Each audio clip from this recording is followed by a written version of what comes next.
જોઈએ. એમાં જે 3 પ્રકારના વાક્યો આપણે શીખવાના બાકી છે તે જોઈ લઈએ. નિર્દેશાર્થ વાક્ય, નિષેધ વાક્ય અને ઉદ્ગાર વાક્ય. બરાબર? આ રીતના ત્રીજા વિડીયોમાં આપણે ફરી પાછા બીજા 3 વાક્ય શીખીએ છીએ. જોઈએ. પહેલું ઉદાહરણ છે, ઘડી સાટું શીત બગાડો છો બાજી. ક્વેશ્ચન એટલે છે પ્રશ્નાર્થ વાક્ય, પણ તમારે શું કરવાનું છે? નિર્દેશાર્થ વાક્ય બનાવવાનું. નિર્દેશાર્થ વાક્ય એટલે જેમાં નિર્દેશ કરવામાં આવે, જેમાં વાક્યનો અર્થ રહેલો હોય તે અર્થનો નિર્દેશ થતો હોય એવું વાક્ય બનાવવાનું.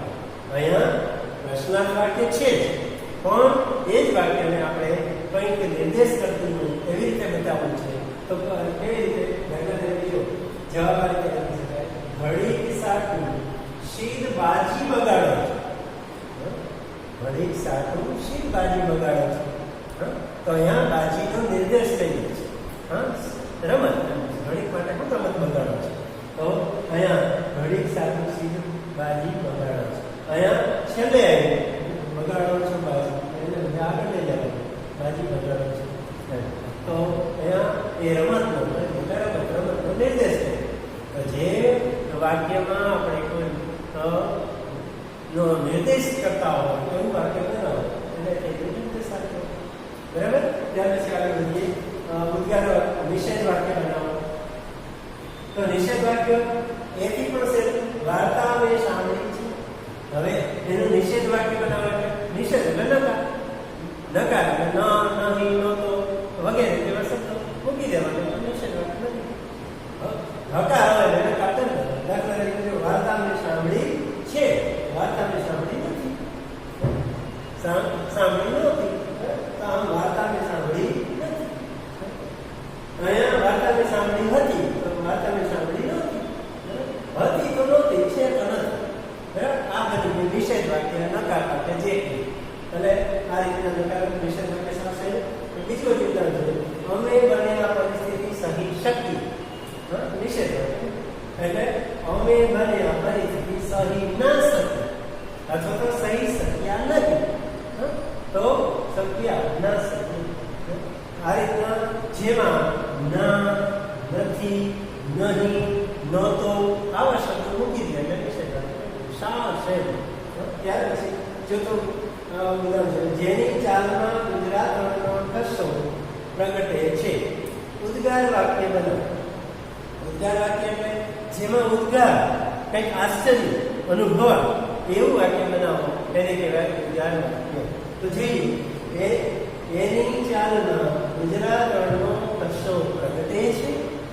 જો આ રીતના બોલશો અને એની પાછળ ખાસ આ મહત્વનું છે, ઉદ્ગાર છે.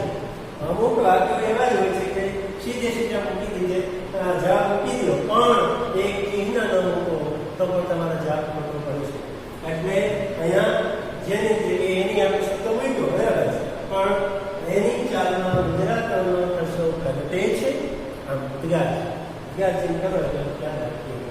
પણ જે ક્યારે ઉદ્ગાર ચિહ્ન મૂકેલું હોય તો તમે એવી રીતે બોલી શકો, અને એ રીતે બોલો તે કહેવાય ઉદ્ગાર. આશ્ચર્ય નહીં, ઉદ્ગાર નહીં. બરાબર? ત્યાર પછી બીજું એક ઉદાહરણ હોય, જમકુ અને જમન ચીવડા વેચવા બેઠા હતા. આવું સાવ સાદું ઉદાહરણ છે. જમકુ અને જમન ચીવડા વેચવા બેઠા, પણ એને આપણે બનાવવાનું શું છે? ઉદ્ગાર વાક્ય. ઉદ્ગાર વાક્ય બનાવવું એટલે ઉદ્ગાર ચિહ્ન મૂકી દેવાનું. જમકુ અને જમન ચીવડા વેચવા બેઠા હતા. ઉદ્ગાર એટલે ઉદ્ગાર ચિહ્ન ખાસ મહત્વ ધરાવે છે. આમ તો બધા જ આપણા વિરામચિહ્નો ખૂબ જ મહત્વના છે, ખૂબ જ અગત્યતા ધરાવે છે. પણ અહીંયા ઉદ્ગાર વાક્યમાં, પ્રશ્નાર્થ વાક્યમાં જો તમે ચિહ્ન નહીં મૂકો તો કદાચ એ વાક્ય સત્ય નહીં બને અને સાચું નહીં પડે, માર્ક ન મળે. પણ આપણે ભૂલવાનું નથી, એટલે આપણા માર્ક મળી જાય. આ રીતે તમારો આ બીજો ટોપિક વાક્ય પરિવર્તન અહીંયા પૂર્ણ થાય છે. અને આવા 9 પ્રકારના વાક્ય આપણે શીખી ગયા. એ બરાબર વિડીયો જોઈ, સમજજો, શીખજો, અને બીજા અન્ય ઉદાહરણો પણ જે પીડીએફમાં મોકલું એમાંથી તમે અધ્યયન કરજો. અને બીજું પ્રકરણ વ્યાકરણમાં આ રીતે કરી લેજો, એટલે એ વિશેષ અર્ધ રહેશે.